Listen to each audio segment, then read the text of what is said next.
Hellcat.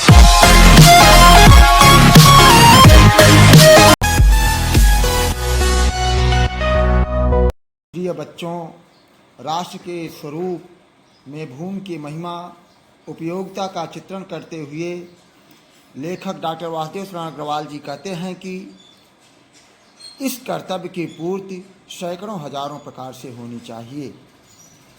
पृथ्वी से जिस वस्तु का संबंध है, चाहे वह छोटी हो या बड़ी, उसका कुशल प्रश्न पूछने के लिए हमें कमर कसनी चाहिए। पृथ्वी का सांगोपांग अध्ययन जागरणशील राष्ट्र के लिए बहुत ही आनंदप्रद कर्तव्य माना जाता है। गांव और नगर में सैकड़ों केंद्रों से इस प्रकार के अध्ययन का सूत्रपात होना चाहिए। यानी कि लेखक यह कहना चाहते हैं कि इस भूमि के हमें ज्ञान, विज्ञान, कला, साहित्य इत्यादि विधाओं में हमें इसकी जानकारी प्राप्त करना चाहिए। इसके और छोटी से छोटी एक एक वस्तुओं का हमें जानना और समझना अपना आवश्यक कर्तव्य मानना चाहिए। का पृथ्वी का सांगोपांग, पृथ्वी का पूर्ण रूप से अध्ययन एक जागरणशील राष्ट्र के लिए आनंदप्रद कर्तव्य माना जाता है।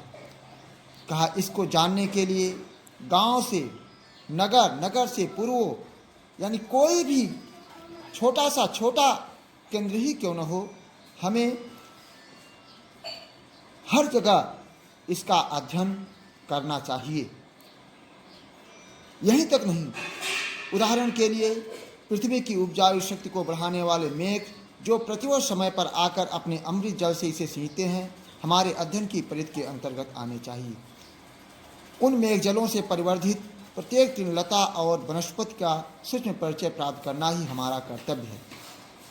लेखक कहते हैं कि हमारी पृथ्वी जो आज उपजाऊ हुई है वह मेघों के कारण हुई है, क्योंकि वह वर्ष में एक बार आकर वर्षा करके हमारी धरती को हरा भरा करते हैं।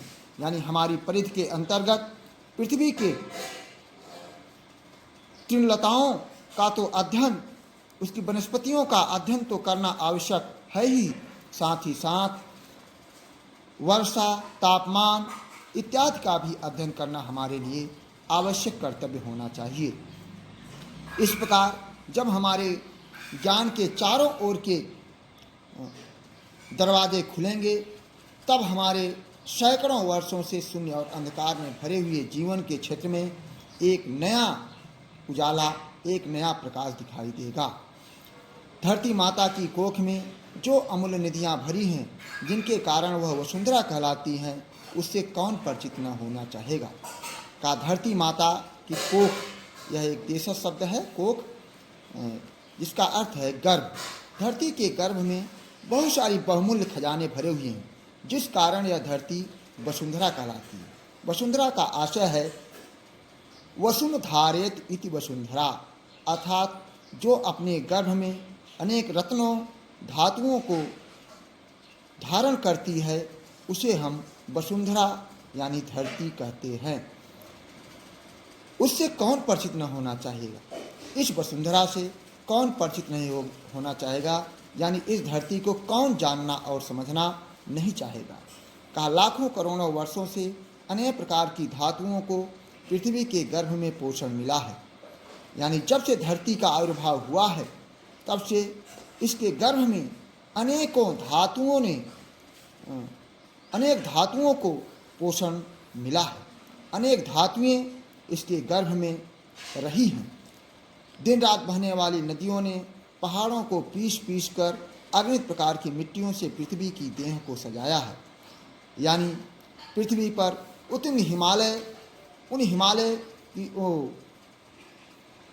पृथ्वी पर उन विशाल पर्वत श्रेणियों से बहने वाली नदियाँ जो दिन रात बह करके वह अपने साथ उन पर्वत के उपजाऊ मिट्टियों को बहा करके ले आती हैं, और वह ले आकर के पृथ्वी के विशाल प्रांगण पर छोड़कर उसके शरीर को सजाने का कार्य करती हैं। इन सब के प्रति हमारा यह कर्तव्य हो कि हम उन एक एक वस्तुओं को जानें और समझें। हमारे भावी आर्थिक अभ्युदय के लिए इन सब की जांच पड़ताल होना अत्यंत आवश्यक है।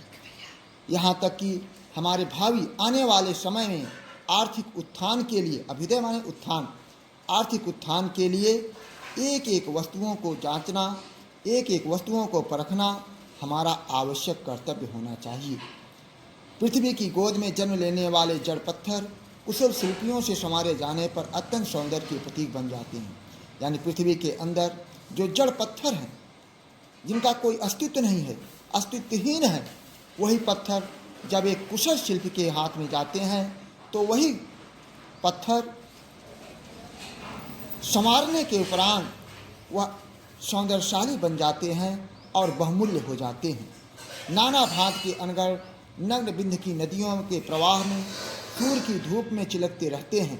उनको जब चतुर कारीगर, होशियार कारीगर पहलदार कटाव पर लाता है, जब वह छीनी और हथौड़ों से उस पर कटाव करता है, तब उनके प्रत्येक घाट से नई शोभा और सुंदरता फूट पड़ती है।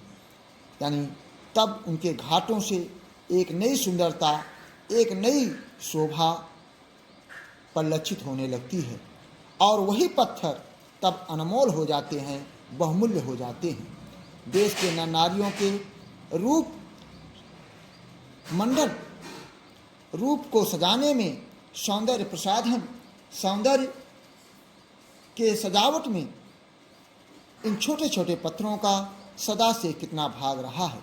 अतएव हमें उन सब का ज्ञान होना हमारा आवश्यक कर्तव्य होना चाहिए। आज का वीडियो यहीं तक। इसमें से ये देखिए, आप 2 पैरा लिखा हुआ है, इससे संबंधित प्रश्न उत्तर आपको दे रहा हूँ, प्रश्न दे रहा हूँ, आप उत्तर इसमें से छांट करके इसे लिखिए। धन्यवाद।